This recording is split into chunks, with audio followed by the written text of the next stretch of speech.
Ilmunya sudah ada. Maka silakan Pak Iqbal, kita mulai presentasi. Kemudian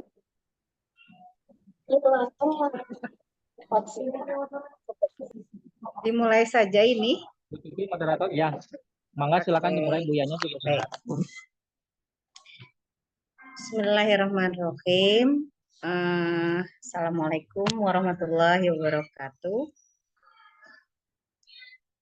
Yang terhormat Bapak Dr. Ahmad Sukandar, SAG MPD. Yang terhormat Bapak Dr. Basnang Said, SAG MPD. Alhamdulillahilladzi hadana li hadza wa ma kunna linahtadiya laula an hadanallah. Rabbi shrah li sadri wa yassir li amri wahlul 'uqdatam min lisani yafqahu qawli. Amma ba'd. Alhamdulillah teman-teman semuanya, kita hari ini bisa berkumpul kembali lewat Zoom ya, tatap maya. Puji serta syukur kita panjatkan kehadirat Allah yang Maha Ghafur. Salawat dan salam semoga tercurah limpahkan kepada baginda alam kita Nabi Muhammad Sallallahu Alaihi Wasallam beserta para sahabatnya, tabiin wa tabiin, dan semoga syafaatnya sampailah kepada kita semuanya. Amin ya Allah ya Rabbal Alamin. Sebelum memulai presentasi pada hari ini, tadi sudah terima kasih kepada Bapak Posma sudah membuka Zoom ini dengan membaca Bismillah bersama-sama. Baik, teman-teman semuanya, sebelumnya mohon maaf lahir batin kalau nanti presentasi yang kami sampaikan banyak kekurangan. Sebelum presentasi dimulai, mau pantun dong. Terasi Cirebon, bukan sembarang terasi. Jangan dikulum, bukan untuk terapi. Saya akan menyajikan sebuah presentasi mengenai kurikulum PAI. Ya, hari ini kita akan membahas tentang kurikulum pendidikan Islam. Teman-teman semuanya tentu saja sudah tahu apa itu kurikulum pendidikan Islam. Akan tetapi kami akan mencoba membahas sedikit tentang kurikulum pendidikan Islam. Kurang dan lebihnya nanti teman-teman bisa menambahkan ataupun ada saran dan yang lain-lainnya nanti dipersilahkan. Baik teman-teman semuanya, agar tidak menyita waktu, kita mulai saja. Ini yang akan disampaikan oleh Bapak Iqbal Hilman tentang kurikulum pendidikan Islam. Untuk itu dipersilahkan kepada Bapak Iqbal untuk mempresentasikan tentang kurikulum pendidikan Islam. Dipersilahkan Pak. Baik, Assalamualaikum warahmatullahi wabarakatuh. Yang saya hormati Bapak Dr. Ahmad Sukandar, Pak dosen. Yang saya hormati juga Bapak Dr. Basnang Said, Bapak dosen, dan juga teman-teman perkuliahan S2 PAI. Alhamdulillah pada kesempatan kali ini saya beserta Ibu Siti Husnul berkesempatan untuk menyampaikan presentasi yang telah kami buat mengenai kurikulum pendidikan Islam. Bahwa tadi disinggung sama Ibu Siti juga bahwa pastinya Ibu dan Bapak teman-teman sejawat ya pasti sudah mengenal apa itu kurikulum pendidikan Islam. Namun di sini sedikit sharing dan mungkin nanti jikalau ada tambahan boleh ditambahkan juga. Itu. Baik. Dimulai dari latar belakang ya bahwa pendidikan agama tidak hanya berfungsi sebagai transfer pengetahuan, ya, transfer knowledge tentang ajaran-ajaran agama, ya, tetapi juga sarana untuk membentuk kepribadian yang baik, Melalui pendidikan agama Islam, siswa diharapkan bisa memahami dan menghayati nilai-nilai seperti kejujuran, tanggung jawab, toleransi, dan juga kasih sayang. Nah, dalam konteks pendidikan Islam, peran kurikulum menjadi sangat krusial. Kenapa? Karena kurikulum yang efektif harus mengintegrasikan ajaran agama dengan pengembangan karakter. Sehingga siswa tidak hanya mendapatkan pengetahuan secara teoritis tentang agama, tetapi juga siswa dapat menerapkannya dalam kehidupan sehari-hari, baik itu di sekolah, di rumah, maupun di masyarakat.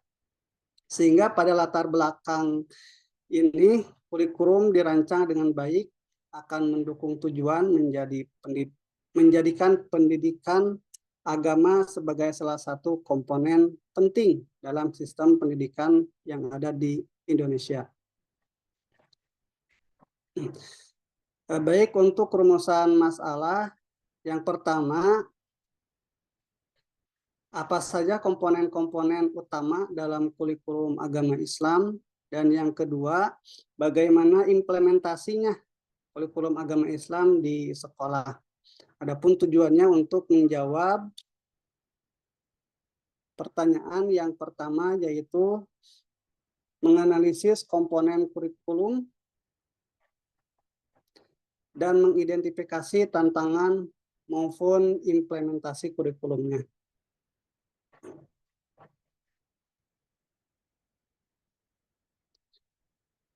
Lanjut ke landasan teori, ya, bahwa pengertian kurikulum.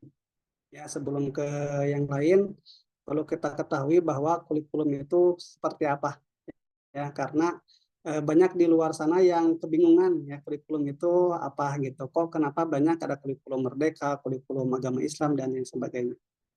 Nah, berdasarkan dari teori bahwa pengertian kurikulum itu adalah suatu rencana pembelajaran yang terstruktur dan sistematis, yang mencakup di dalamnya itu ada tujuan, ada isi, ada metode, dan evaluasi yang akan diberikan kepada peserta didik. Dalam konteks pendidikan, kurikulum berfungsi sebagai pedoman baik bagi seorang guru maupun siswa dalam proses pembelajaran atau belajar mengajar. Selanjutnya, definisi kurikulum dapat dilihat dari berbagai sudut pandang. Dari perspektif akademis, kurikulum adalah sekumpulan pengalaman belajar yang dirancang untuk mencapai tujuan pendidikan tertentu. Dari sudut pandang praktik, kurikulum mencakup semua aktivitas pembelajaran yang terjadi di dalam atau di luar kelas. Selanjutnya, kurikulum agama Islam sebagai bagian dari kurikulum nasional.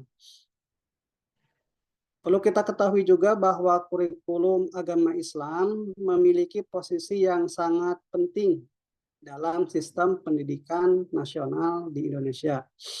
Sebagai bagian integral dari kurikulum nasional, pendidikan agama Islam bertujuan untuk menanamkan nilai-nilai spiritual dan moral kepada siswa, serta membentuk karakter yang baik berdasarkan nilai-nilai yang terkandung dalam ajaran agama Islam.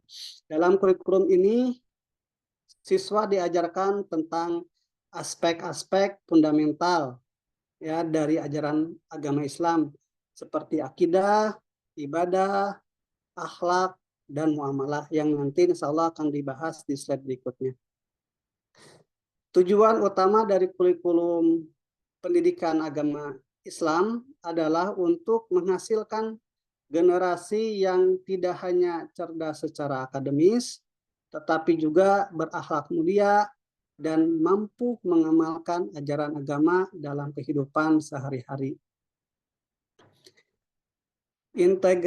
Integrasi kurikulum agama Islam dengan mata pelajaran lain sangat penting. Pendekatan ini mungkin Pendekatan ini memungkinkan siswa untuk melihat keterkaitan antara pengetahuan agama Islam dan berbagai aspek kehidupan seperti sains, seni, dan keterampilan sosial. Kita bisa ambil contoh ketika siswa mempelajari nilai-nilai kejujuran dan tanggung jawab dalam pendidikan agama Islam, siswa juga dapat mengaplikasikan nilai tersebut dalam pelajaran matematika atau sains, ya, di mana kejujuran dalam pengukuran dan perhitungan dalam matematika sangat diperlukan.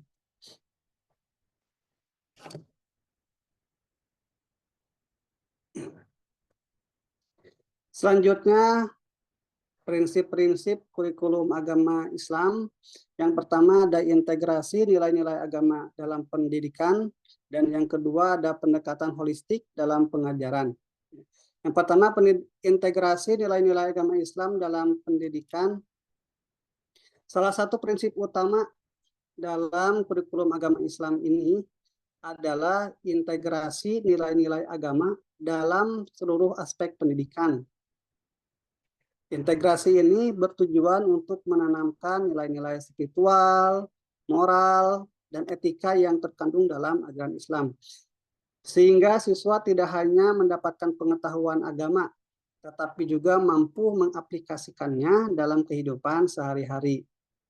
Nilai-nilainya itu seperti kejujuran, keadilan, kasih sayang, dan toleransi perlu diinternalisasi dalam diri siswa agar mereka dapat berkembang menjadi individu yang berakhlak mulia. Integrasi nilai-nilai agama Islam juga mencakup hubungan antara teori dan praktek. Dalam pelajaran agama, siswa tidak hanya diajarkan tentang prinsip-prinsip agama, tetapi juga bagaimana penerapannya dalam interaksi sosial di lingkungan mereka. Kita ambil contoh misalnya dalam pembelajaran di kelas berapa ya, kelas tentang zakat, ya. Dalam pembelajaran tentang zakat, khususnya di PAI, siswa diajarkan tidak hanya mempelajari tentang kewajiban berzakat, tetapi juga tentang pentingnya berbagi, kepedulian, dan dampak sosial dari amal yang dilakukan oleh mereka. Nah, hal ini mengajak siswa untuk mengaitkan ajaran agama dengan realitas kehidupan mereka, ya, sehingga pendidikan agama menjadi sangat relevan dan bermakna, gitu ya. Selain itu, integrasi nilai-nilai agama juga dilakukan dalam kurikulum lain, sehingga siswa dapat melihat keterkaitan antara ajaran agama dengan berbagai disiplin ilmu. Kita ambil contoh lagi, nilai-nilai keadilan yang diajarkan dalam pendidikan agama Islam, kita bisa hubungkan dengan pelajaran hukum atau pelajaran ekonomi, ya, yang mengajarkan tentang pentingnya keadilan dalam bertransaksi. Ya, dan pendekatan ini, ya, dengan pendekatan ini, pendidikan agama tidak hanya menjadi mata pelajaran terpisah, ya, tetapi menjadi fondasi yang mendukung pembelajaran di semua bidang. Kalau di kurikulum Merdeka, kita sudah mempraktekkan mungkin tentang kolaborasi antara mata pelajaran, gitu ya, dan itu juga bisa dilakukan, salah satunya kolaborasi. Yang kedua tentang prinsip-prinsip kurikulum agama Islam, yaitu pendekatan holistik dalam pengajaran. Nah, prinsip kedua dalam kurikulum agama Islam adalah pendekatan holistik dalam pengajaran. Pendekatan ini berfokus pada pengembangan seluruh aspek siswa, baik itu kognitifnya, emosional, sosial, dan spiritualnya, sebagai satu kesatuan yang utuh. Dalam konteks pendidikan agama Islam, pendekatan holistik berarti bahwa pengajaran tidak hanya terfokus pada pengetahuan agama, tetapi juga pada pembentukan karakter dan nilai-nilai moral siswa. Pendekatan holistik mendorong guru untuk merancang pengalaman belajar yang bervariasi dan menyeluruh. Misalnya, kita ambil contoh selain pembelajaran di kelas, kegiatan ekstrakurikuler seperti pengabdian masyarakat, diskusi atau pengajian-pengajian baik itu di IRMA ataupun di kelasnya masing-masing, itu bisa menjadi sarana untuk mengaplikasikan nilai-nilai agama dalam konteks nyata. Melalui kegiatan ini, siswa diharapkan bisa bekerja sama, berempati, dan memahami tanggung jawab sosial mereka sebagai individu yang beragama. Selanjutnya yaitu tentang komponen kurikulum agama Islam. Yang pertama ada tujuan pembelajaran, bahwa dalam kurikulum agama Islam ini ada tujuan umum dan ada juga tujuan khusus. Ya. Tujuan umum yang pertama adalah untuk membentuk individu yang beriman dan bertakwa kepada Allah Subhanahu wa Ta'ala, serta memiliki akhlak yang baik sesuai dengan ajaran Islam. Seperti itu. Secara spesifik, tujuan umum itu dibagi 3. Yang pertama ada pengembangan spiritual, yaitu siswa diharapkan dapat memahami dan menghayati ajaran Islam serta menerapkannya dalam kehidupan sehari-hari. Ini mencangkup penguatan akidah, ibadah, akhlak, dan muamalah. Yang kedua, pembentukan karakter. Pendidikan agama Islam bertujuan untuk membentuk karakter siswa agar menjadi individu yang jujur, bertanggung jawab, dan peduli sesama, ya, ataupun sifat Rasul gitu ya, sidik, amanah, fatonah, tablik. Selanjutnya adalah keterampilan sosial. Siswa diharapkan mampu berinteraksi dengan masyarakat, dengan temannya dan orang tuanya, dengan menghargai perbedaan dan menunjukkan sikap toleran terhadap sesama, terlepas dari latar belakang agama dan budaya yang berbeda. Selanjutnya adalah tujuan pembelajaran, tujuan khususnya.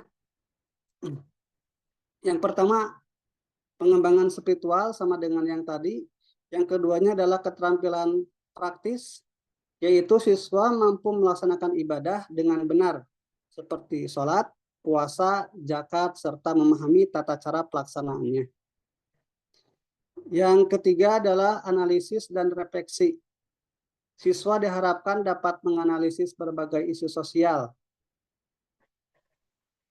dari perspektif Islam, serta dapat merefleksikan nilai-nilai yang telah dipelajari dalam konteks kehidupan mereka. Di dunia saat ini dihadapkan pada berbagai tantangan global, seperti konflik Palestina dan Israel, ataupun ketidakadilan dan perubahan iklim.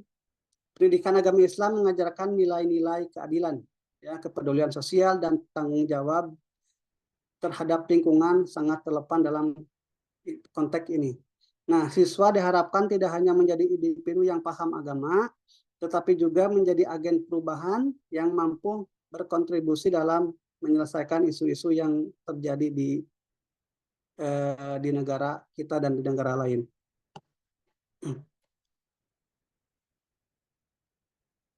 Selanjutnya yaitu masih di komponen-komponen adalah materi pembelajaran. Materi pembelajaran dalam kurikulum agama Islam merupakan salah satu komponen yang penting yang menentukan keberhasilan proses pendidikan itu sendiri. Materi ini harus dirancang untuk memenuhi tujuan pembelajaran. Adapun topik-topik utama dalam kurikulum pendidikan agama Islam, ya, tidak lain tidak bukan, yang pertama adalah akidah, yang kedua adalah akhlak, yang kedua adalah ibadah, dan yang ketiga akhlak, yang keempat adalah muamalah, yang kelima adalah sejarah peradaban Islam, yang keenam adalah isu-isu kontemporer. Ya, saya akan lanjut ke sumber materi ajar. Sumber materi ajar ini kita bisa ambil, ya, karena kurikulum pendidikan agama Islam ini tidak lepas dari panduan utama atau pedoman utama yaitu Al-Quran, maka di sini yang pertama adalah Al-Quran. Ya, bahwa Al-Quran ini adalah sumber utama ajaran Islam atau menjadi rujukan utama dalam materi pembelajaran kita. Ya, yang kedua adalah hadis. Hadis juga itu adalah untuk memberikan contoh praktis mengenai ajaran Islam yang terkandung dalam Al-Quran. Ajaran Al-Quran dan hadis memberikan paduan yang jelas sebenarnya mengenai bagaimana seorang Muslim seharusnya berperilaku, ya, baik dalam hubungan dengan Tuhan, diri sendiri maupun sesama manusia. Selanjutnya bahan sumber materi ajar yaitu bisa kita ambil juga dari buku teks, ya, karena buku teks ini adalah buku teks yang ditulis oleh para ulama atau cendekiawan Muslim, ya. Bisa jadi buku SKS ataupun kitab-kitab kuning yang rujukan kita, gitu ya. Selanjutnya adalah karya ilmiah dalam penelitian ataupun media pembelajaran. Ya, bahwa dapat disimpulkan dari sumber materi ajar ini, dalam kurikulum agama Islam ini sangat penting untuk membentuk pemahaman dan karakter siswa dengan topik-topik utama di atas, yaitu akidah, akhlak, ibadah, muamalah, sejarah peradaban Islam, dan isu-isu kontemporer. Siswa diharapkan dapat memahami dan mengamalkan ajaran Islam dalam kehidupan sehari-hari. Dan juga sumber-sumber materi ajar yang beragam, mulai dari Al-Quran, hadis, buku teks, karya ilmiah atau penelitian, dan juga media pembelajaran, ini dapat memberikan kesempatan bagi siswa untuk belajar dengan cara yang lebih interaktif dan relevan. Selanjutnya masih tentang komponen, yaitu tentang evaluasi dan penelitian. Yang pertama tentang jenis-jenis evaluasi dalam kurikulum agama Islam. Ada evaluasi formatif. Ya, evaluasi formatif dilakukan selama proses pembelajaran berlangsung. Tujuan utamanya adalah untuk memantau perkembangan siswa dan memberikan umpan balik yang konstruktif. Contohnya dari evaluasi formatif ini yaitu kuis singkat, ya, tugas rumah, dan diskusi di kelas. Dengan menggunakan evaluasi formatif ini, guru dapat mengetahui sejauh mana siswa memahami materi yang diajarkan dan memberikan bantuan jika diperlukan oleh siswa. Yang kedua adalah evaluasi sumatif yang dilakukan pada akhir periode pembelajaran, seperti setelah menyelesaikan suatu unit atau semesteran, baik itu semester 1 maupun semester 2. Tujuan dari evaluasi sumatif ini adalah untuk menilai pencapaian siswa secara keseluruhan. Sifatnya bisa seperti ujian akhir, proyek akhir, ataupun portofolio dapat menjadi bentuk evaluasi sumatif ini. Selanjutnya yaitu adalah evaluasi diagnostik. Evaluasi diagnostik bertujuan untuk mengidentifikasi kekuatan dan kelemahan siswa sebelum pembelajaran dimulai. Dengan mengetahui kondisi awal siswa, guru dapat merancang strategi pembelajaran yang efektif. Contohnya adalah tes awal yang mengukur pengetahuan dasar siswa tentang materi yang akan dipelajari. Evaluasi ini membantu guru dalam menyesuaikan metode pengajaran dan materi yang digunakan. Selanjutnya, evaluasi berbasis kinerja. Evaluasi berbasis kinerja menilai keterampilan praktis siswa dalam penerapan ajaran agama Islam. Misalnya, siswa dapat dinilai berdasarkan kemampuan mereka dalam melaksanakan ibadah seperti sholat. Ya, jadi kita bisa melihat bahwa siswa itu mana yang sudah kita tidak usah disuruh-suruh, mana yang harus kita suruh-suruh, gitu ya. Nah, ini juga menjadi bahan evaluasi kita. Ya. Selanjutnya adalah evaluasi diri. Evaluasi diri ini memungkinkan siswa untuk merefleksikan pengalaman belajar mereka. Dalam konteks ini, siswa dapat menilai sejauh mana mereka memahami materi, serta mengenali kekuatan dan kelemahan mereka. Dan dengan evaluasi ini kita bisa memberikan dorongan kepada siswa untuk bertanggung jawab terhadap proses pembelajaran mereka. Selanjutnya yaitu evaluasi dan penilaian, kriteria penilaian yang objektif. Yang pertama adalah kriteria kejelasan. Ya. Kriteria penilaian harus jelas dan terukur. Misalnya dalam penilaian ujian, guru harus merumuskan rubrik yang mencakup aspek-aspek yang akan dinilai, seperti pemahaman konsep, analisis, dan kemampuan mengaplikasikan ajaran dalam konteks nyata. Dengan kejelasan kriteria ini, siswa kiranya dapat memahami apa yang diharapkan dari mereka dan bagaimana mereka dapat mencapai hasil yang baik. Yang kedua adalah keterkaitan dengan tujuan pembelajaran. Kriteria penilaian harus relevan dengan tujuan pembelajaran yang harus diterapkan. Misalnya, jika tujuan pembelajarannya adalah untuk memahami rukun iman, maka penilaian harus mengukur sejauh mana siswa dapat menjelaskan dan mengaplikasikan rukun iman dalam kehidupan sehari-hari. Selanjutnya yaitu objektif. Penilaian harus dilakukan secara objektif tanpa adanya bias dari guru. Ya.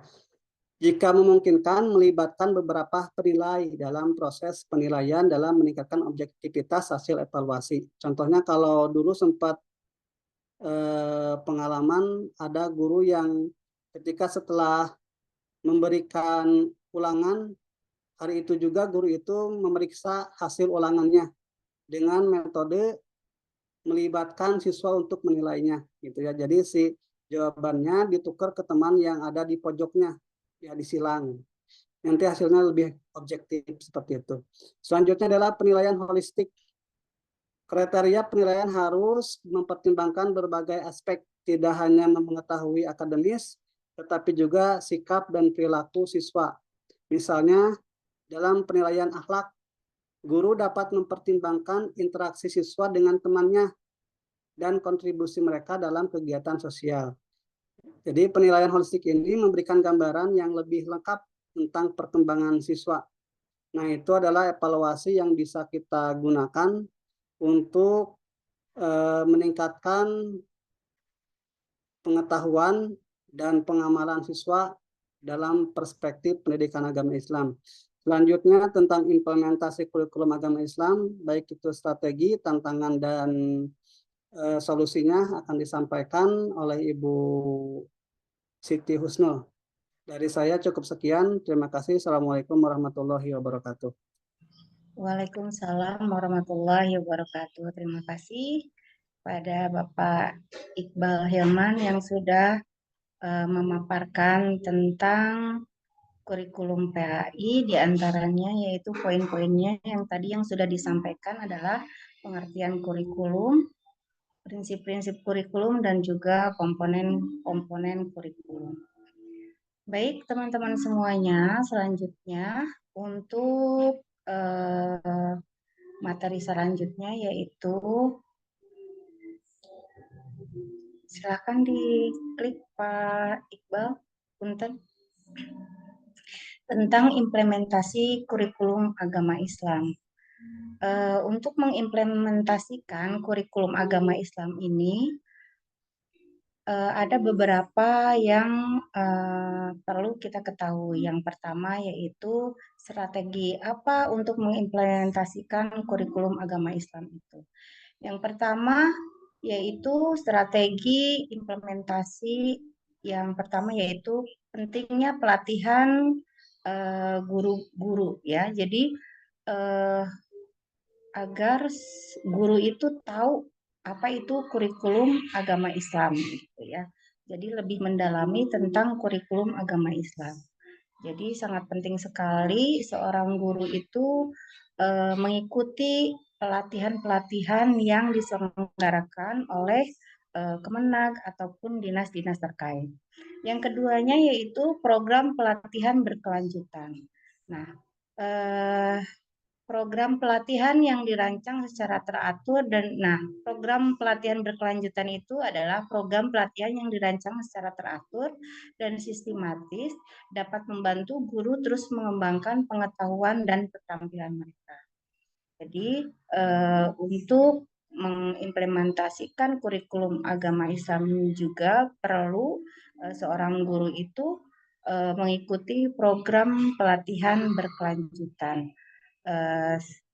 Dan selanjutnya yang ketiganya yaitu pengembangan profesional melalui komunitas belajar seperti PMM ya. Nah, kalau di kurikulum Merdeka sekarang PMM mungkin ya. Pembentukan komunitas pembelajaran di kalangan guru juga merupakan strategi yang efektif untuk pengembangan profesional. Bukan saja komunitas belajar di PMM, akan tetapi di KKG kita suka ada komunitas belajar ya, komunitas belajar. Nah, itu bisa dilakukan oleh seorang guru untuk dapat mengimplementasikan kurikulum agama Islam dengan baik. Baik, selanjutnya Pak Iqbal. Baik.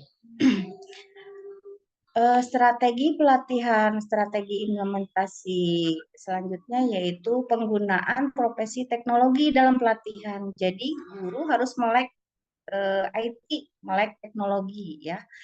Di era digital saat ini, penggunaan teknologi sangat berperan dalam pelatihan guru, pelatihan online, webinar, dan juga platform pembelajaran digital. Jadi apalagi sekarang generasi Gen Z ya. Nah, itu kita tidak boleh ketinggalan oleh siswa-siswa kita yang lebih pintar atau melek teknologi. Nah, itu bisa dilakukan yang tadi kita melakukan mengikuti pelatihan-pelatihan IT, ya, pelatihan-pelatihan IT, webinar dan sebagainya. Dan selanjutnya yaitu penilaian kinerja guru. Nah, penilaian kinerja guru ini untuk memastikan efektivitas pelatihan dan pengembangan profesional penting untuk melakukan penilaian kinerja guru secara berkala. Untuk apa? Untuk memacu guru-guru menjadi lebih profesional lagi dan menjadi guru yang lebih baik lagi. Baik, next. Baik, Mbak. Nah, selanjutnya lalu apalagi strategi untuk mengimplementasikan kurikulum agama Islam itu. Yang terpenting adalah selain melakukan atau mengikuti diklat-diklat atau webinar-webinar, yang terpenting juga kita juga harus berkomunikasi kepada orang tua atau keterlibatan orang tua. Keterlibatan orang tua ini dalam pendidikan anak, mereka sangat penting untuk mendukung keberhasilan implementasi kurikulum agama Islam. Ku anfusakum wa ahlikum naron. Jagalah dirimu dan keluargamu dari api neraka. Jadi pendidikan yang paling utama dan pertama itu adalah di orang tua. Makanya kita hanya bertatap muka sehari itu 3 jam gitu ya, 3 jam sampai yang ininya mah 2 jam ya, 2 jam kalau di SD itu. Kalau 1 kali 35 menit ya. Nah, itu hanya beberapa jam gitu pertemuan dalam seminggu gitu ya. Nah, sedangkan kita dituntut untuk memperbaiki karakter anak, memperbaiki akhlak anak gitu ya. Nah, apakah bisa dengan 2 jam itu kita bisa memperbaiki? Akan tetap tentu saja sangat sulit ya kalau kita tidak melibatkan orang tua gitu ya. Nah, itu. Dan yang keduanya yaitu komunikasi yang efektif. Nah, salah satu cara untuk melibatkan orang tua adalah melalui komunikasi yang efektif. Dengan cara apa? Kalau di SD saya itu kami membentuk paguyuban kelas. Paguyuban kelas ini untuk berinteraksi antara orang tua dan siswa, apa saja yang akan kita sampaikan 3 bulan ke depan, triwulan ke depan, materi-materi apa saja yang kita sampaikan dan peraturan-peraturan apa saja yang ada di kelas dan apa saja yang akan dilakukan orang tua di kelas di rumah gitu ya. Jadi sebelum siswa-siswi itu menerima materi dari kita menyampaikan kepada orang tua dulu materi yang akan kita sampaikan kepada siswa-siswi kita itu 3 bulan ke depan gitu ya. Jadi karena pertemuan orang tua itu satu semester itu minimal 2 kali ya. Dalam 1 tahun itu 2 kali ya. Nah itu mungkin untuk mengkomunikasikan kepada orang tua. Lalu selanjutnya yaitu keterlibatan dalam kegiatan sekolah. Sekolah dapat melibatkan orang tua dalam berbagai kegiatan seperti pengajian, perayaan Hari Besar Islam, atau kegiatan sosial.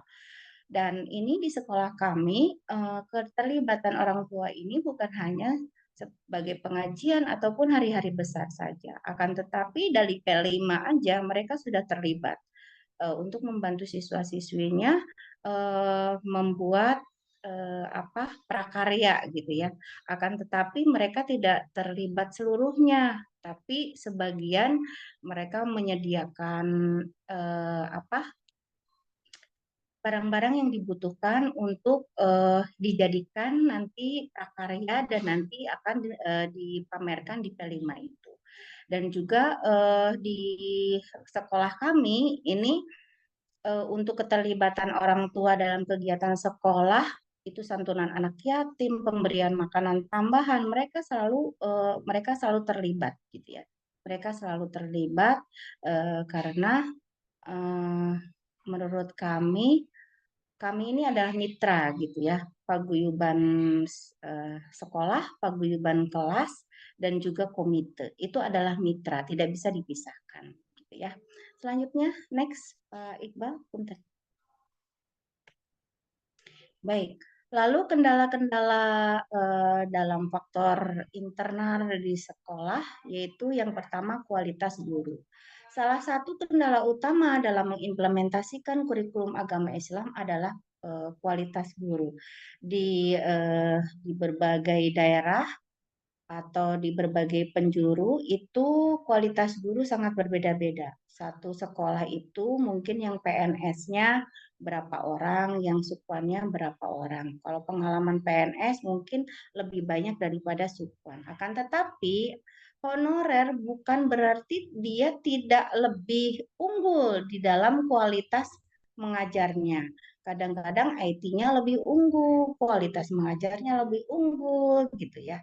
Nah, itu apa gunanya komunitas belajar dan juga perkumpulan-perkumpulan untuk sharing terhadap guru yang lain untuk meningkatkan kualitas belajar gitu ya. Kalau di sekolah kami berapa bulan sekali kita selalu berkumpul untuk mengetahui kendala-kendala apa saja yang yang terjadi di kelas dan juga cara-cara menyampaikan kepada siswa dan lain-lainnya. Nah, itu ya.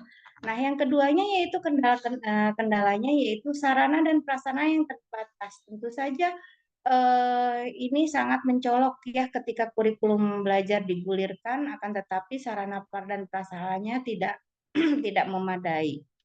Kita melakukan ANBK, sedangkan komputer di sekolah kita cuma berapa biji gitu ya. Yang mendapat bantuan hanya beberapa orang, hanya beberapa saja, beberapa sekolah saja. Nah, ini tentu saja sangat menghambat sekali ya. Kualitas guru, sarana dan prasarana yang terbatas, dan juga yang terakhir komitmen dan motivasi guru. Kadang-kadang guru, yang penting ngajar, yang penting masuk kelas gitu kan, yang penting ngajar, yang penting masuk kelas. Tidak ada memotivasi siswa untuk bagaimana siswa itu berkembang, bagaimana siswa itu memiliki kecerdasan yang lebih, memiliki akhlakul karimah yang lebih gitu ya.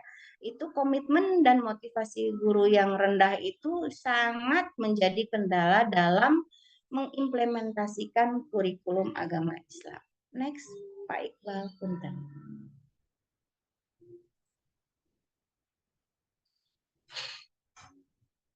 Next Pak Iqbal, punten. Ada perlu loading. Hah?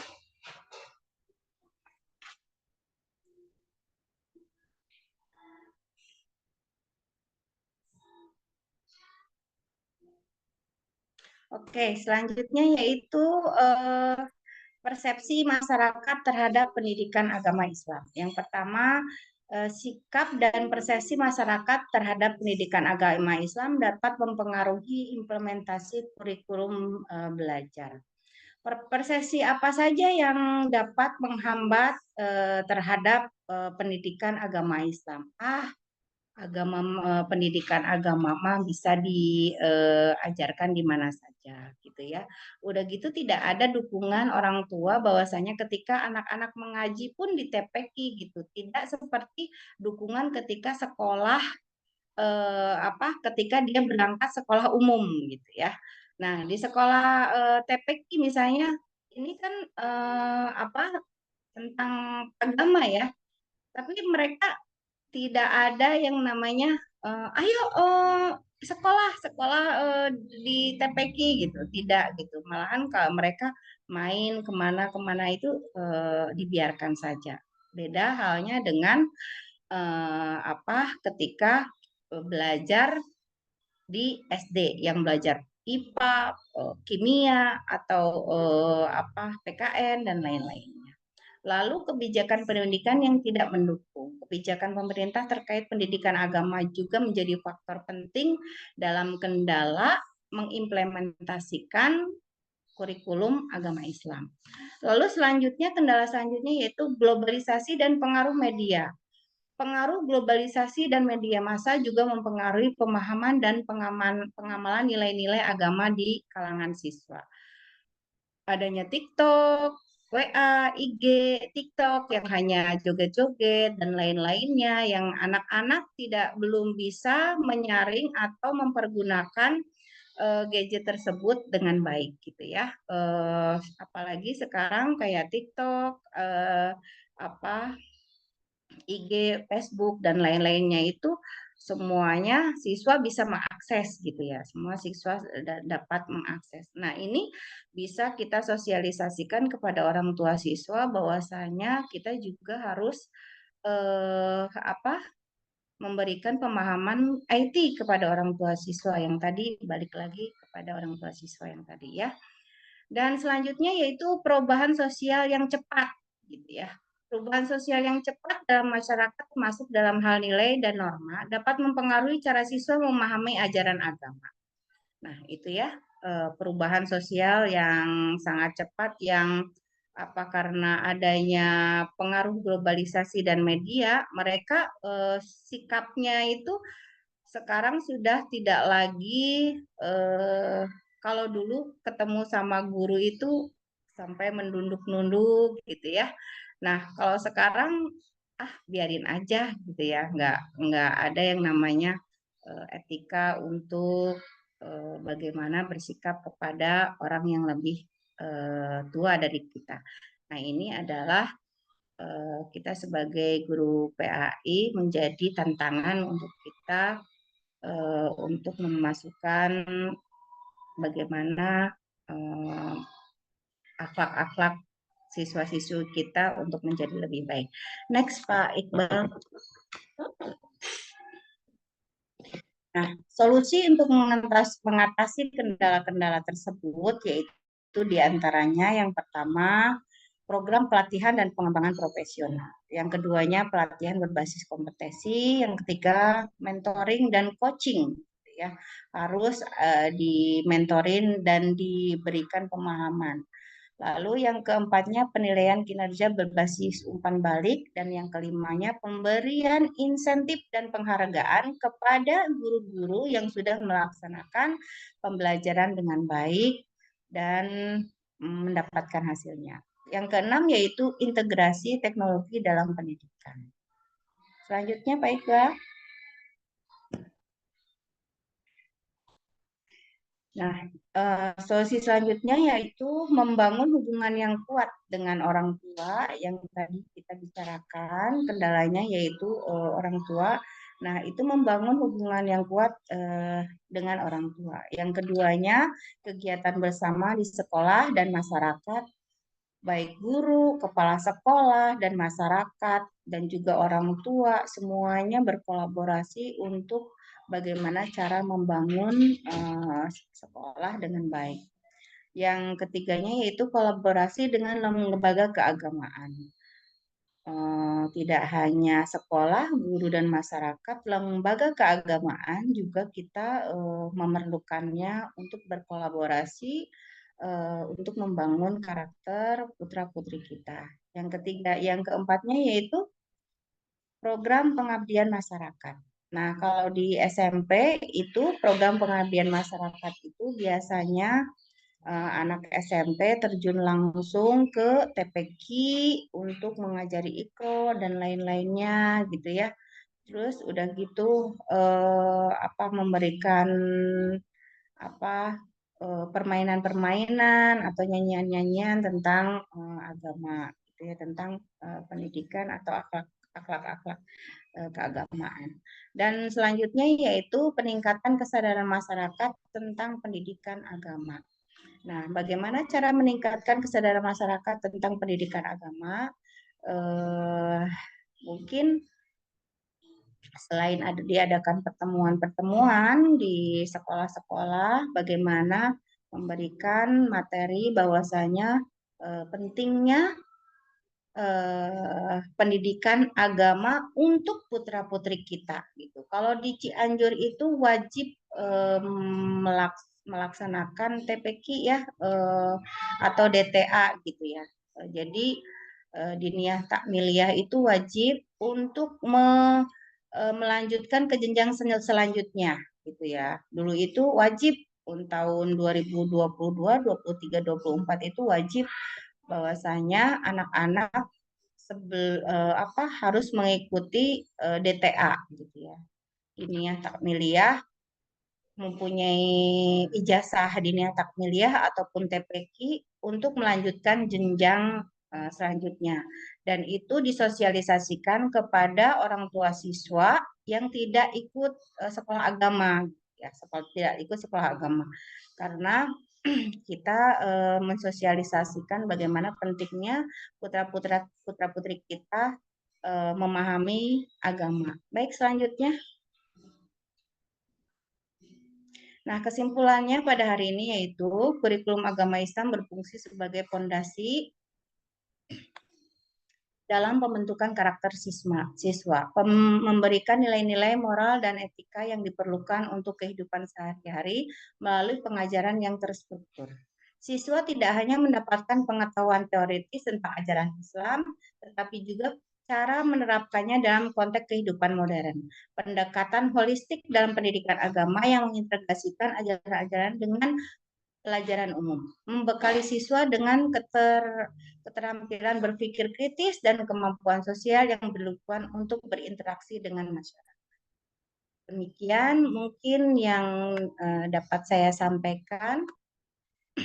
Dan juga Bapak Iqbal Hilman, terima kasih atas sudah menyimak dengan panjang lebar, sudah 1 jam. Mudah-mudahan bermanfaat, dan tentu saja kami menyadari apapun yang hasil presentasi kami banyak kekurangannya, dan mohon maaf. Silahkan jika ada yang bertanya, kami buka termin pertama. Dipersilakan.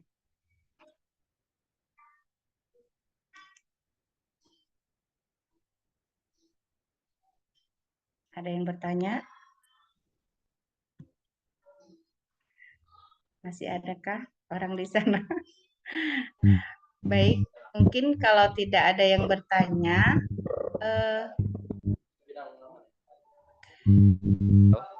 Pak Ferry mau memberi pantun atau mau bertanya? Atau memberi masukan? Dimasukkan saja, Pak Ferry. Boleh sedikit bertanya, Ibu? Oh, boleh, silakan. Jangan sedikit. Pantun dulu, Pak Ferry. Tapi pantun dulu, Pak Ferry. Nanti saja pantunnya. Oh, mau pantun. Langsung saja Bu ya. Mohon maaf agak Baik. berisik mungkin. Baik. Baik, terima kasih atas kesempatannya untuk saya bertanya pada perkuliahan kali ini. Sangat menarik berkaitan dengan kurikulum agama Islam yang memang tadi sudah dipaparkan oleh pemateri yang luar biasa. Ini yang tentunya berkaitan dengan kita semua. Dan ada ganjalan dan sekaligus juga ingin saya diskusikan di sini bersama ibu-ibu dan bapak guru yang hebat, dan juga di sini juga ada Pak Dokter ya, Buya, dosen kita. Ini berkaitan dengan tadi implementasi kurikulum agama Islam di sekolah. Yang mana berkaitan tadi salah satu suksesnya implementasi kurikulum itu adalah dengan mengadakan pelatihan bagi guru-guru, terutama di sini guru agama ya. Nah, tentunya ketika kita mengikuti pelatihan dan bersifatnya pelatihan ini berkelanjutan, gitu ya, tentunya ada konsekuensi yang harus dihadapi. Ini utamanya adalah berkaitan dengan pengorbanan waktu mengajar. Kita punya tugas mengajar di kelas, sementara kita sedang melaksanakan pelatihan yang biasanya ketika kita melakukan pelatihan itu atau sedang melaksanakan pelatihan itu ada tugas-tugas yang harus diselesaikan dalam waktu yang ditentukan, seperti itu ya.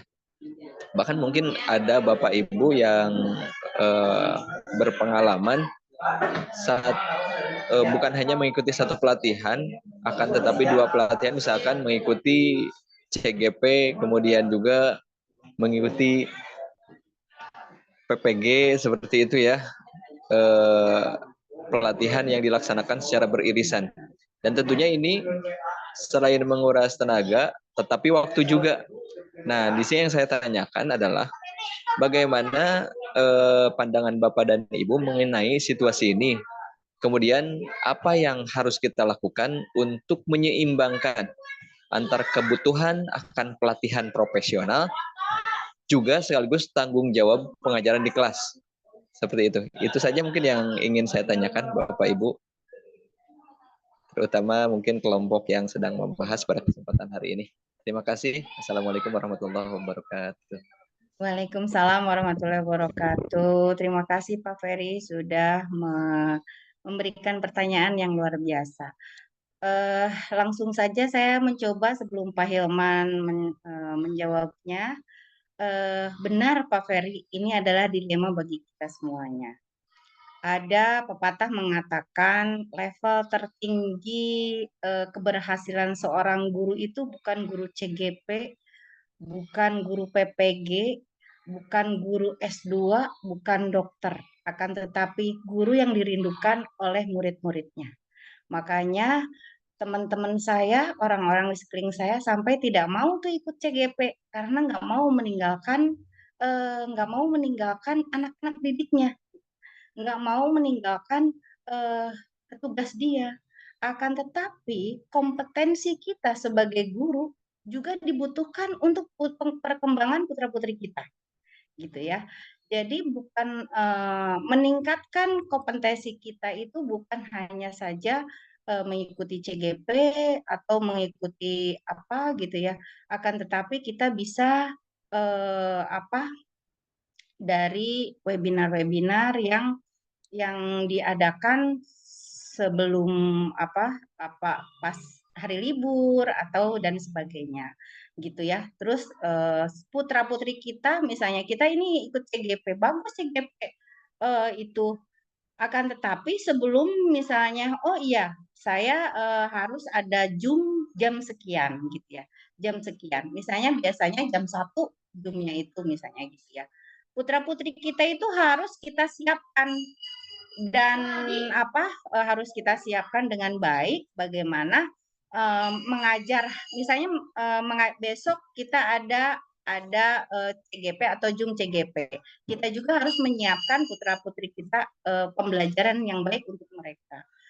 Karena itu adalah dua-duanya adalah menjadi tanggung jawab kita gitu ya. Nah, kadang-kadang yang mengikuti CGP itu tidak seperti itu. Jadi menjadi alasan gitu ya. Menjadi alasan bahwasanya ibu saya mau ada Jum untuk CGP hari ini gitu ya. Untuk CGP hari ini. Padahal nah itu menurut saya itu tergantung karakter mereka gitu ya. Itu tergantung karakter seorang guru, apakah guru itu bertanggung jawab atau tidaknya gitu ya. Jadi itu juga kembali lagi kepada guru masing-masing. Banyak yang CGP yang betul-betul dia masih ada di kelas. Dia juga masih memberi pembelajaran yang baik dan dia ketika dia memberikan pembelajaran itu ilmu yang ada di CGP itu kesiswakan gitu ya, itu banyak. Tapi banyak juga yang tidak bertanggung jawab bahwasanya ketika mereka ikut diklat atau apa, misalnya kita mengadakan ada diklat nih, ada diklat 3 hari misalnya ke Ciloto atau kemana. Itu seorang guru yang bertanggung jawab itu pasti dia akan memberikan tugas dan memberikan izin atau meminta izin kepada guru yang lain untuk menggantikan kelas tersebut gitu ya. Mungkin itu juga dilema ya Pak Ferry ya, betul-betul dilema bagi kita sebagai seorang pendidik, apakah kita harus mengikuti diklat-diklat yang notabene dibutuhkan oleh seorang pendidik. Mungkin itu yang bisa saya sampaikan Pak Ferry. Mudah-mudahan tidak puas. Selanjutnya Pak Iqbal, mungkin ada yang ditambahkan, silahkan. Baik Bu, terima kasih kepada Pak Ferry soal pertanyaannya. Baik, untuk menanggapi mungkin pertanyaannya udah dijawab sama Bu Siti Husnul gitu ya, udah jelas. Namun ada tambahan dari saya bahwa saya 1 tahun berpengalaman ya di dunia pendidikan mengajar. Sebelumnya karena bukan basic seorang pengajar gitu ya, jadi alhamdulillah diberikan kesempatan 1 tahun untuk mengajar.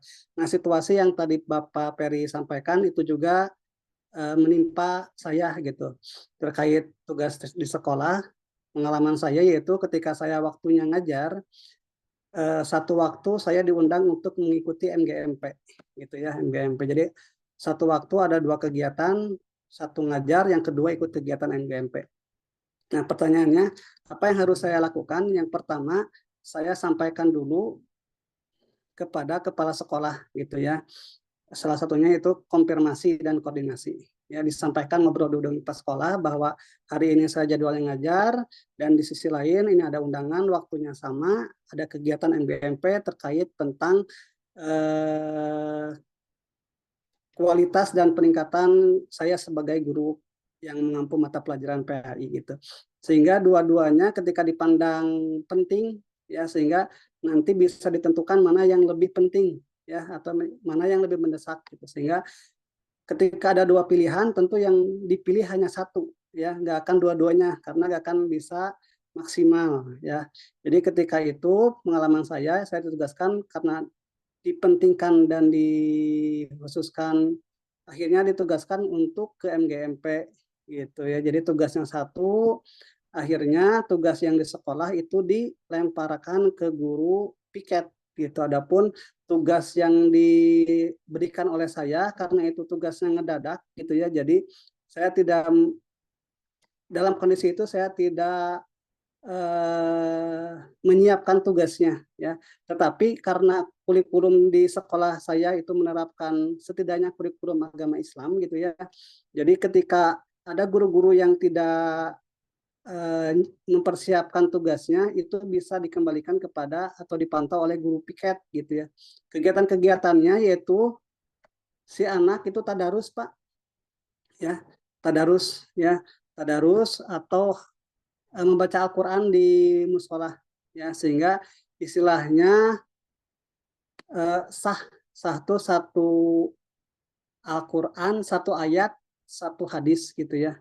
Kalau pagi-pagi karena itu dibiasakan kita itu membaca Al-Quran dan hadis sehingga itu dijadikan agenda ketika guru-guru yang berhalangan tidak memberikan tugas itu diagendakan dipantau oleh guru piket untuk mengkondisikan anak-anak mengkaji Al-Quran dan mengkaji hadis gitu Pak.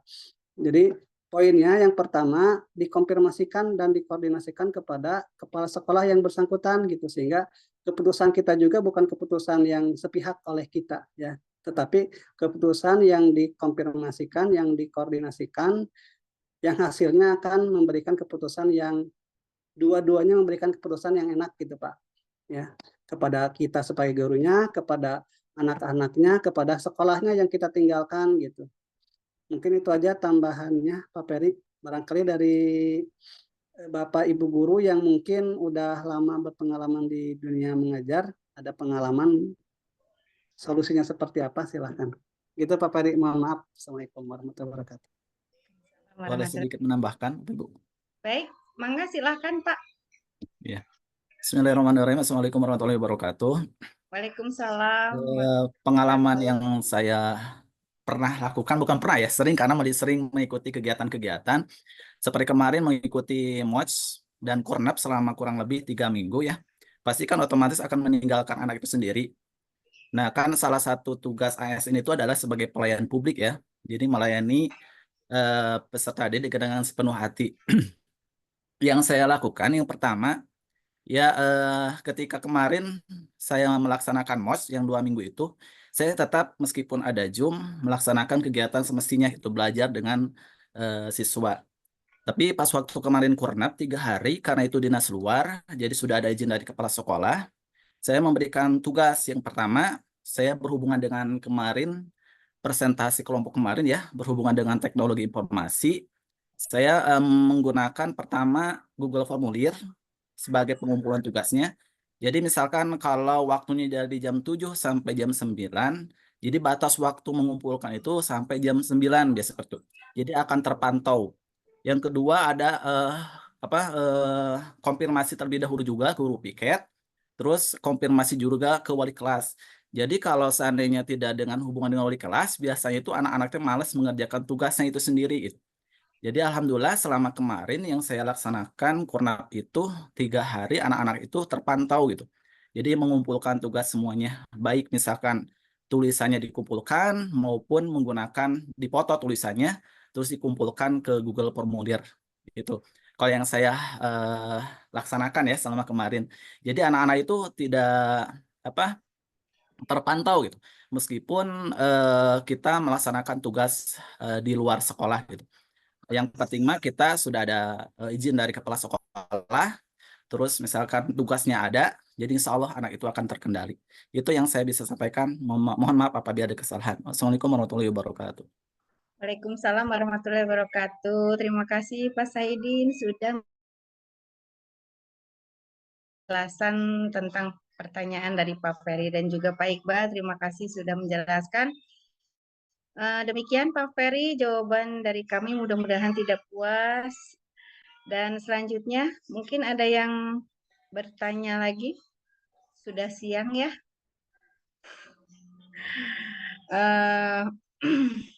Semoga kita semuanya tidak puas apa yang sudah kami presentasikan, dan karena tidak ada yang bertanya lagi, marilah kita sama-sama dengarkan pembahasan dari guru kita semuanya.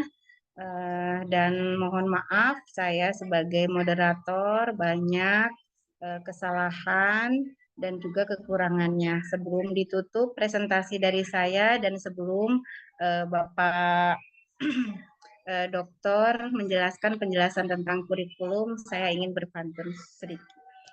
Luna Maya membeli terasi. Tarik Bu. Asik. Terasi dimakan suaminya. Demikian presentasi dari kami. Cakep. Semoga bermanfaat untuk kita semuanya. Cakep. Amin. Demikian presentasi dari kami. Balas Bapak Dede. Mohon maaf atas segala kekurangannya, terutama kepada Pak Dokter dan juga teman-teman semuanya yang sudah berkompeten dalam materi ini. Kurang lebihnya saya mohon maaf. Wassalamualaikum warahmatullahi wabarakatuh. Dipersilakan Pak Dokter.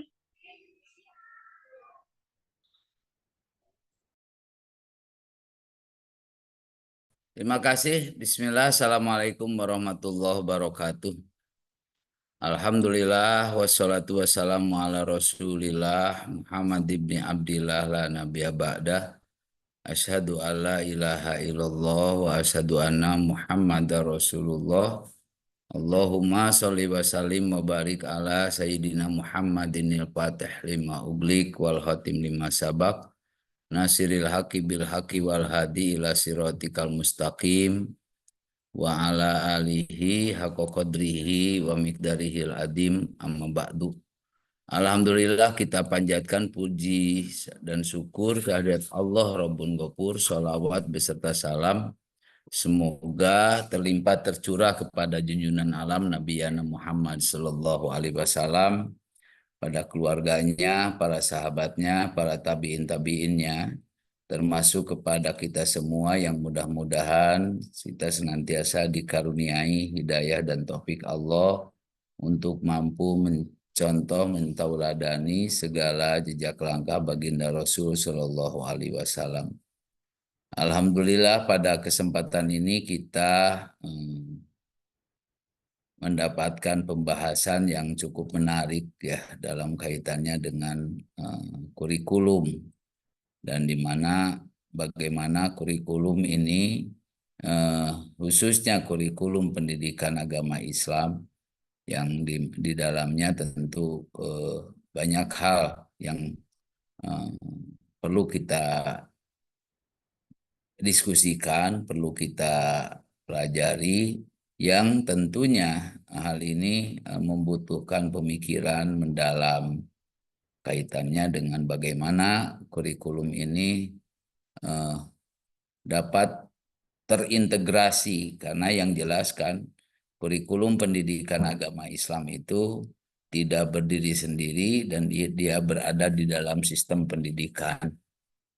Nah, karena itulah tentu sesuai dengan yang sudah kita siapkan itu dalam kaitannya bicara tentang kurikulum, itu kita pahami dulu bahwa konsep kurikulum yang terpadu atau integrated kurikulum ya, di mana bagaimana mengintegrasikan kurikulum yang saat ini yaitu kurikulum pendidikan umum dan juga dengan pendidikan agama dalam lembaga pendidikan.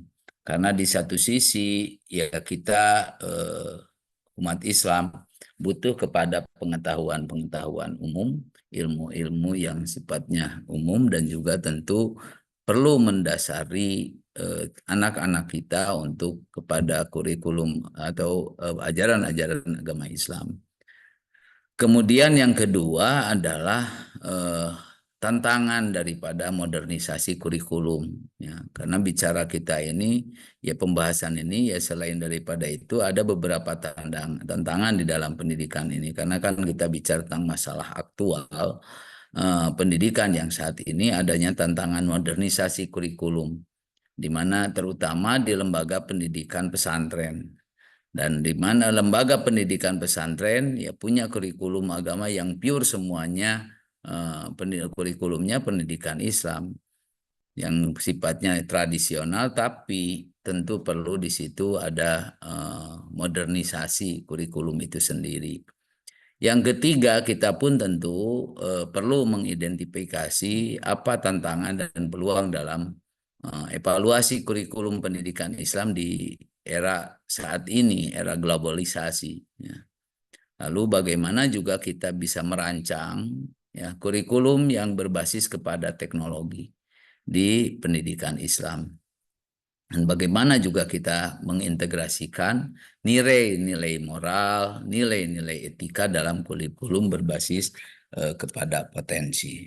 Nah, teman-teman sekalian, ya, kalau kita merujuk satu persatu dari apa yang tadi mungkin banyak hal dibicarakan. Tapi yang jelas bahwa yang namanya kurikulum itu kalau diistilahkan dalam bahasa Arab itu kan manhaj. Ada juga menyebutkan minhaj gitu ya. Atau juga mungkin di dalam bahwa kurir, yang namanya kurir itu tempat jalan, tempat berpijak. Maka semua itu ya kalau bicara kurikulum adalah bicara tentang apa yang dipijak gitu, apa yang dipijakan untuk bagi semua yang ada dalam unsur pendidikan. Maka kurikulum, karena ini adalah sekarang kita tidak bicara definisi kurikulum pendidikan ANSI, tapi bagaimana kurikulum terpadu gitu, integrasi antara pendidikan umum dan agama di lembaga pendidikan Islam. Nah, kurikulum ini menggabungkan bagaimana mata pelajaran umum dan agama ini sehingga ya para siswa itu selain memang mempertahankan menjaga identitas keislamannya, tapi dia memperoleh pengetahuan-pengetahuan modern. Yang di situ tentu harus diciptakan lulusan alumni yang cerdas, baik itu secara intelektual ataupun juga secara spiritual. Nah, di dalam hal ini kurikulum terpadu ini tentu ada beberapa hal, ya. Tentu di situ 3 kata kunci yang perlu kita perhatikan, di mana satu kata kuncinya integratif, kedua moduler, dan ketiganya sinergi. Jadi integratifnya tentu di situ harus menggabungkan unsur-unsur agama ya dan ilmu umum dalam satu kurikulum yang harmonis, tidak mengurangi gitu, tapi justru harusnya memang beriringan sama. Bahkan kalau perlu mungkin kurikulum itu ya dipadu-padankan. Setiap pembelajaran umum pun di dalamnya ada nilai-nilai keislaman. Nah, kemudian modulernya bahwa pembelajaran umum dan agama dilibatkan dalam modul yang berbeda namun saling melengkapi. Ya, di mana pendidikan umum jelas karena mungkin ada yang bersumber dari pengetahuan-pengetahuan barat, ya punya modulnya sendiri dan kemudian juga modul-modul ajaran Islam dibuatkan dan itu saling melengkapi antara yang satu lainnya. Atau juga mungkin bisa dibentuk dalam bentuk sinergitas, sinergi dalam kegiatan-kegiatan yang ekstra ya. Maka di situ diaplikasikan pengetahuan umum dalam konteks nilai Islam ya. Apakah itu ya mungkin berupa diskusi, kegiatan organisasi atau juga praktek-praktek ibadah. Nah, tantangannya tentu bahwa di situ tentu ada beberapa hal yang mengerucut, mengemuka juga, yaitu perbedaan persepsi antara ilmu agama dan ilmu umum. Ya, seakan-akan ada dikotomi gitu. Dikotomi antara pelajaran ilmu umum dan pelajaran ilmu agama. Tapi di sisi lain sekarang sudah mulai ya ada sebuah kesadaran bahwa belajar itu ya agama ya ilmu umum tetap ada dalam satu kesatuan gitu. Dan kemudian tantangan berikutnya tentu ada hal yang lain juga, prinsip kepada gurunya itu, di mana ada keterbatasan kompetensi dari guru, ya terutama dalam guru-guru bidang studi, ya bidang studi agama. Banyak masalah di dalam guru-guru ini, khususnya guru PAI. Punten-punten kalau saya kemarin mungkin baru ada sidang disertasi ya, salah satu temuannya dalam itu hasil penelitian ada beberapa guru PAI lulusan daripada program studi PAI gitu tapi tidak bisa membaca Al-Quran, menulis Al-Quran, padahal lulusannya SPDI gitu. Dan itu ada ironi gitu ketika temuan itu di lapangan ditemukan itu. Terlebih lagi mungkin hal yang lain terkait dengan literasi digital ya. Nah, kemudian makanya kompetensi guru juga harus diperhatikan. Nah, kemudian juga kita juga perlu mengkritisi dalam hal ini tentang kebijakan pemerintah yang kadang ya belum mendukung kurikulum yang terintegrasi. Kurikulum pendidikan agama Islam dengan pendidikan umum. Ya kalau sekarang ada guru-guru yang apa namanya kreatif, dia bisa menambah pelajaran-pelajaran tambahan melalui kegiatan-kegiatan keagamaan lainnya. Karena dalam beberapa kasus di sekolah-sekolah itu ada guru-guru yang membuat semacam pesantren kilat atau juga ada membuat kegiatan mingguan. Saya pernah membimbing tesis itu, ada kegiatan yang disebutnya itu pusaharuka gitu ya.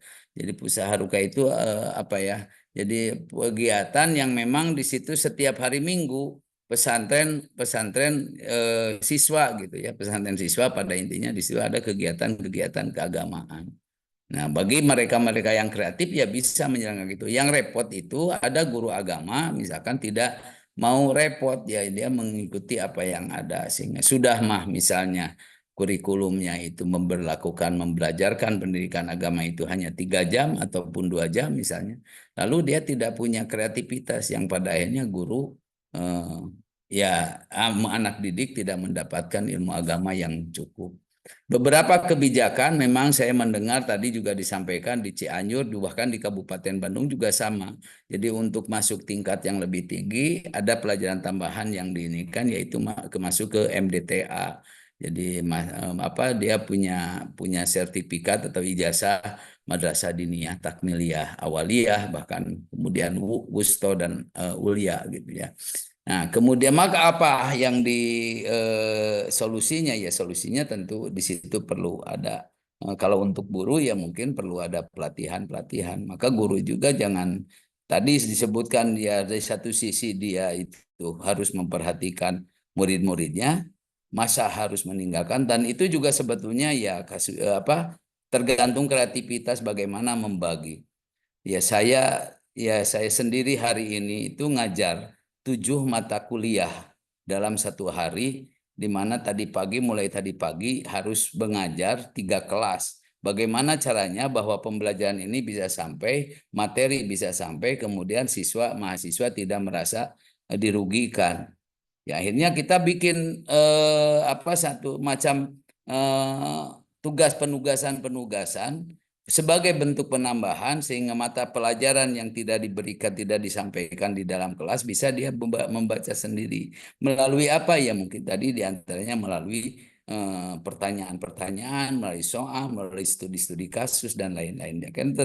Sehingga akhirnya ya untungnya adalah ada kegiatannya adalah online, ya 3 kelas disatukan, tapi di akhir saya berikan soal, berikan untuk supaya mereka menjawab pilihan ganda yang mereka kemudian juga menjawab studi kasus. Tapi saya rasa itu bisa mengatasi persoalan meninggalkan kelas gitu. Karena ya ini mungkin ada hal yang lain, ada kegiatan-kegiatan tertentu gitu. Kemudian juga tentu ya pengembangan bahan ajar juga perlu yang diintegrasikan gitu. Bagaimana bahan ajar ini diintegrasikan dengan teknologi, bagaimana bahan ajar ini diintegrasikan dengan pendidikan umum, dengan pendidikan yang lainnya. Lalu juga selain integrasi ada kolaborasi ya. Kolaborasi dengan instansi yang mendukung pendidikan Islam. Kolaborasilah misalnya dengan lembaga-lembaga.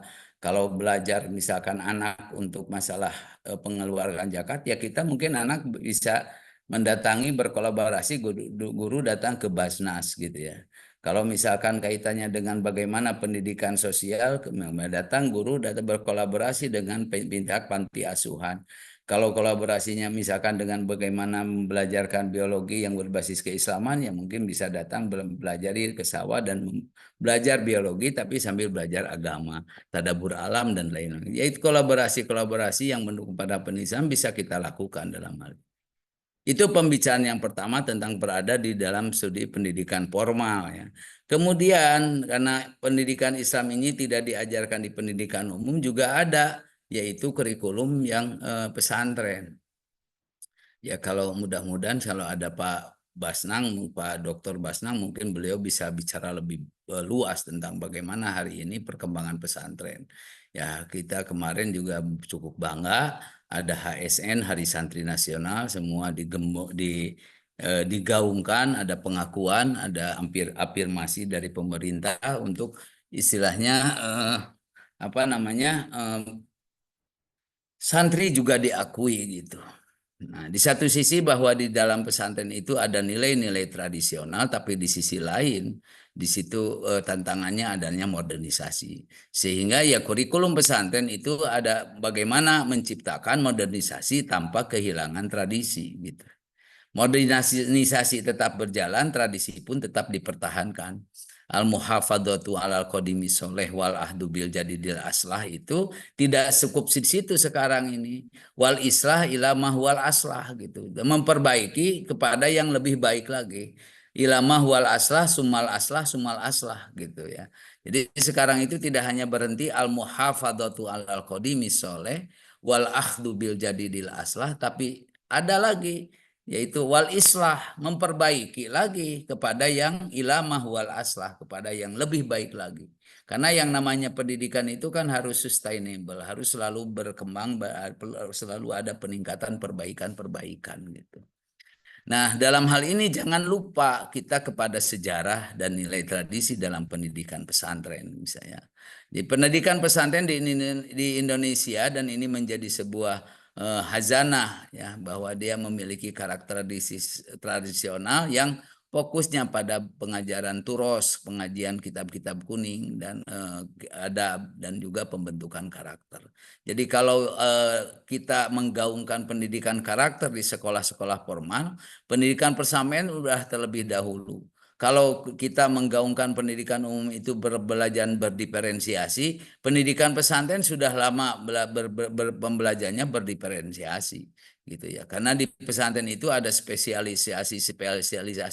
Ada yang ke ilmu alat, ilmu nahu, ilmu sorof, ilmu balagoh gitu kan. Kemudian ada juga yang kepada ilmu falak, ada juga ke ilmu Al-Quran, ada juga ke ilmu fikih, ada juga itu kan semua diferensiasi gitu. Tergantung bagaimana kecenderungan dan minat passion daripada siswa. Jadi tidak meninggalkan itu, dan itu sudah lama ada gitu. Nah, kemudian juga bahwa di dalam hal ini tradisi, nilai-nilai tradisi juga harus mencakup di dalamnya ketaatan, akhlak, kedisiplinan yang memang itu adalah identitas pesantren. Identitas pesantren itu selalu ada punya nuansa nilai tradisi, di mana nilai tradisi itu sudah jelas ada ketaatan, ada keakhlak, ada kedisiplinan. Nah, itu kalau kita bicara historinya. Tapi hari ini bagaimana pesantren ini bisa menjawab tantangan zaman, maka diperlukan yang namanya modernisasi kurikulum.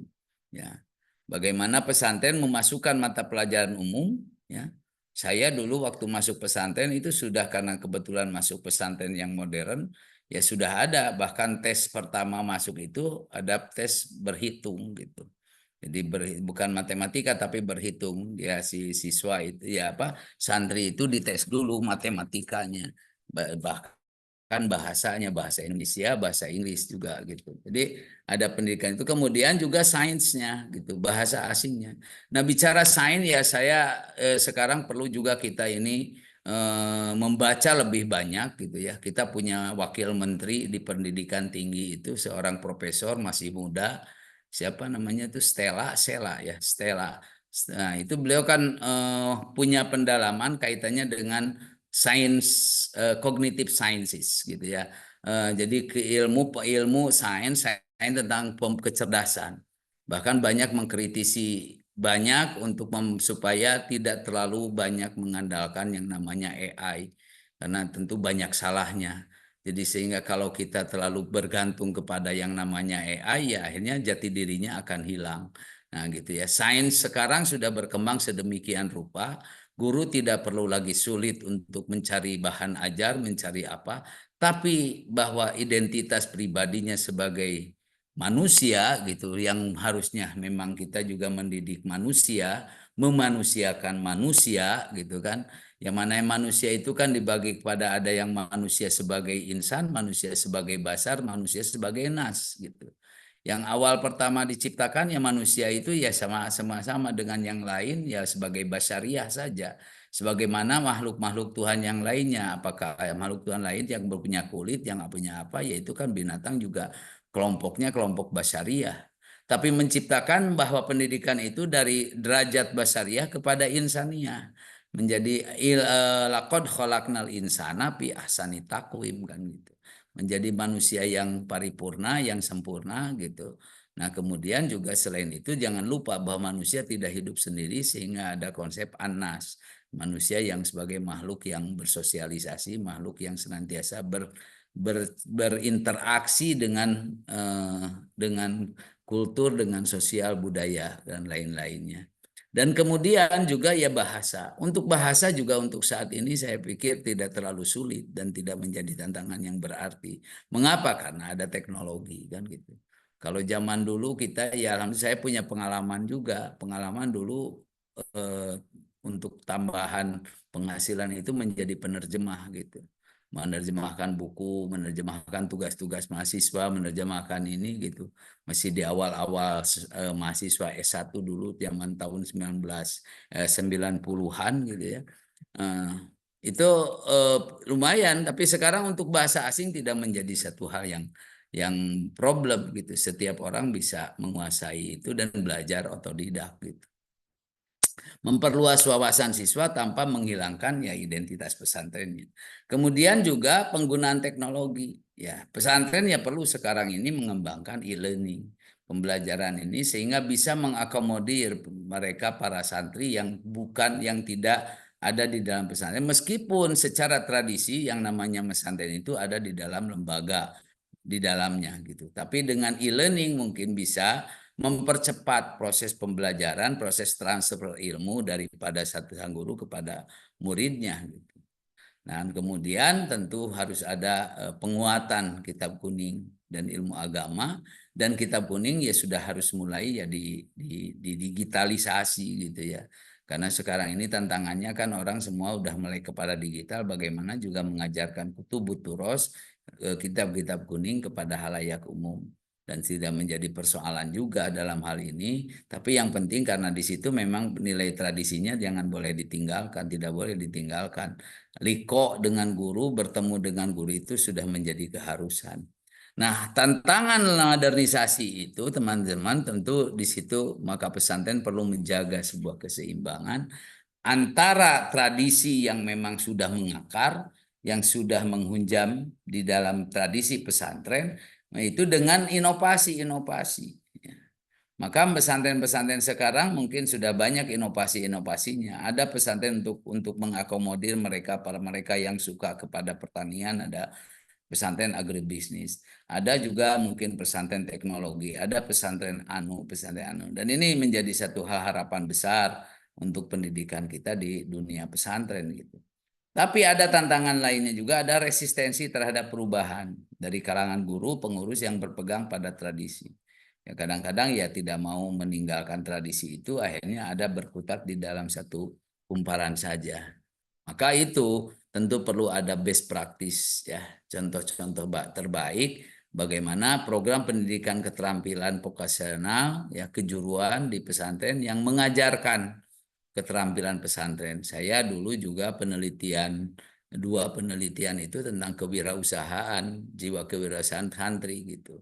Yang di dalamnya ya mereka bagaimana santri itu punya jiwa kewirausahaan. Dia selain memang menekuni ilmu-ilmu agama tapi juga punya entrepreneurship yang kuat gitu. Dilandasi dengan nilai-nilai Islam. Nah, kemudian pembicaraan berikutnya adalah tentang evaluasi kurikulum yang saat ini pendidikan Islam di era global. Urgensi daripada evaluasi itu seperti apa? Kita melihat bahwa kadang-kadang kita melakukan satu pekerjaan tanpa ada evaluasi. Padahal evaluasi itu adalah sesuatu yang harus penting gitu untuk bagaimana dia mengembangkan pendidikan selanjutnya gitu. Ya, evaluasi itu kan punya tujuan untuk menilai apakah kurikulum itu masih relevan. Sehingga perlu ada tinjauan-tinjauan kurikulum gitu ya. Sesuai dengan kebutuhan siswa dalam menghadapi tantangan-tantangan saat ini. Jangan sampai yang diajarkan ya mungkin itu aja lalu tidak tahu perkembangan zaman. Tapi saya tadi juga baru ngajar di kelas sebelumnya itu tentang sejarah kajian teks. Ada yang disebut dengan kontinuitas kurikulum. Ya, kurikulum itu ada memang yang tetap, yang baku, tapi juga ada yang memang tidak tetap yang berubah-ubah. Yang dalam hal ini salah satu poin penting yang tidak berubah itu adalah dalam pendidikan Islam itu kan konsep ketauhidan. Ajaran ketauhidan harus melandasi semua aspek kurikulum gitu ya. Kemudian aspek yang dievaluasi apa? Ya tentu yang dievaluasi itu terkait dengan relevansi materi, terkait dengan metode pengajaran, dan juga terkait dengan ketercapaian tujuan. Apakah kurikulum itu tetap relevan di tengah perubahan global dan kebutuhan pasar atau tidak? Lalu metodenya, apakah metode yang digunakan masih efektif dalam menyampaikan materi baik ilmu umum maupun agama atau tidak? Dan juga bagaimana apakah lulusan itu punya kompetensi yang diharapkan baik itu dalam aspek intelektual ataupun aspek spiritualnya. Nah, kemudian yang perlu kita juga tidak boleh lupakan itu adalah evaluasinya menggunakan approach apa, pendekatan apa. Ya. Jadi evaluasi itu melalui imbuhan balik dari siswa, guru, dan orang tua. Ya, kita tidak hanya sekedar puas bahwa anak menerima pelajaran, tapi bagaimana apakah penerimaan itu bisa diterima seutuhnya dengan senang hati atau ya keterpaksaan. Dan apakah memang pendidikan yang itu tuh sesuai dengan harapan orang tua atau tidak gitu. Kemudian juga perlu dalam pendidikan itu ada standar. Standar pendidikan yang mungkin bisa ditingkatkan dari yang hanya punya standar nasional jadi internasional ya. Tapi tetap menjaga poin penting yaitu nilai-nilai keislamannya. Nah, pengukuran keberhasilan lulusan dalam berkontribusi kepada masyarakat juga ini menjadi pendekatan dalam evaluasi. Nah, tantangan dalam evaluasi itu adalah di antaranya adanya keterbatasan dalam mengukur integrasi nilai agama dan moral. Nah, saat sekarang tidak ada instrumennya, instrumen untuk bagaimana mengukur integrasi nilai-nilai agama. Kemudian di samping itu dinamika globalisasi yang mempengaruhi kurikulum. Ya, kita saat ini dihadapkan kepada bagaimana siswa-siswa kita ini dengan teknologi dia tidak seakan-akan tidak butuh kepada guru. Cukup apa yang mereka ini bahkan untuk mengerjakan soal-soal dan ini sudah melalui teknologi sudah bisa dilakukan. Nah, kemudian dalam pembicaraan kita tentang kurikulum ini mendesain kurikulum berbasis teknologi dalam pendidikan Islam. Nah, teknologi ini menjadi hal yang urgen, yang penting dalam maka dia akan mendukung pembelajaran yang interaktif dan dapat diakses di mana saja. Maka dari itu ada komponen utama yang perlu diperhatikan dalam yang berbasis teknologi itu platform pembelajaran daring misalnya. Maka di situ ada materi pelajaran Al-Quran, materi pelajaran tafsir, materi pelajaran bahasa Arab. Ya. Kemudian juga komponen utamanya dalam hal kurikulum berbasis teknologi aplikasinya. Aplikasi pembelajaran interaktif. Yang dimana di situ tentu harus memudahkan belajar hukum, belajar sejarah, dan lain sebagainya. Kemudian ada evaluasinya. Tantangan manfaatnya ya tentu ada fleksibilitas, aksesibilitas, peningkatan kreativitas, dan keterampilan digital siswa. Nah, ada banyak tantangan di situ, kesenjangan akses internet, kemampuan digital yang masih terbatas pada sebagian guru, dan juga tentu terjaganya kedisiplinan dalam pembelajaran. Karena tentu ketika belajarnya secara daring kan ya banyak hal yang mungkin tidak terperhatikan oleh guru gitu. Nah, Ibu Bapak sekalian, kemudian juga kita bicara tentang integrasi nilai-nilai moral dan etika dalam kurikulum berbasis kompetensi. Nah, kurikulum berbasis kompetensi itu perlu ya, diutamakan, terutama dalam pendidikan karakter Islami. Misalnya karakter Islami itu karakter kejujuran, amanah, tanggung jawab, ini perlu di dalam itu kompetensi itu harus diutamakan. Kemudian komponen nilai dalam kurikulum berbasis kompetensi itu, yaitu ada kompetensi spiritual, kompetensi sosial, dan kompetensi pribadi. Spiritual tentu untuk memastikan siswa memiliki pemahaman yang kuat tentang ibadah dan nilai-nilai keislaman. Sosialnya melatih siswa untuk menghargai perbedaan, bekerja sama. Pribadinya membangun kepribadian yang jujur, disiplin, bertanggung jawab. Nah, strateginya tentu di situ pendidikan karakter yang terintegrasi, pembelajaran yang kontekstual, dan evaluasi moral. Nah, Bapak dan Ibu sekalian, itulah diantaranya, maka kita dapat menyimpulkan dari itu semua bahwa kurikulum pendidikan Islam itu terus harus dikembangkan agar tetap relevan dalam menghadapi tantangan-tantangan global dan era digital. Sekaligus juga ya mempertahankan nilai-nilai keislamannya yang menjadi identitas keislamannya itu sendiri.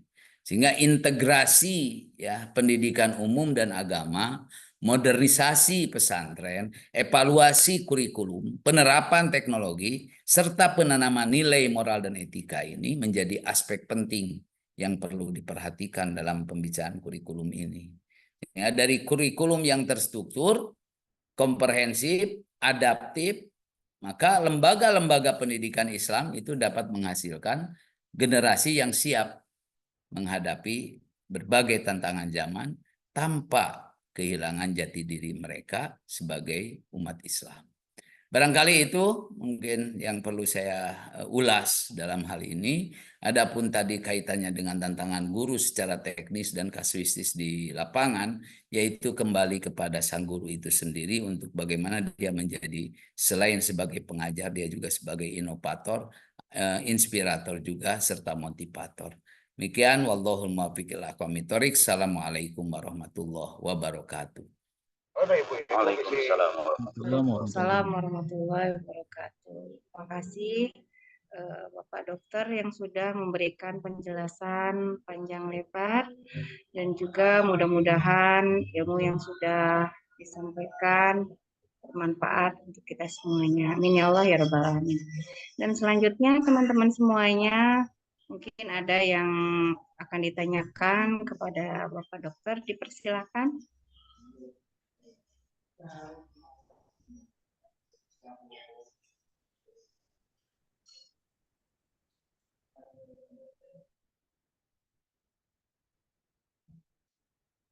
Pak Ferry, Pak Ajo, ada yang perlu ditanyakan kembali tentang kurikulum merdeka, kurikulum pendidikan agama Islam? Baik, jika tidak ada yang ditanyakan, mungkin pertemuan kita hari ini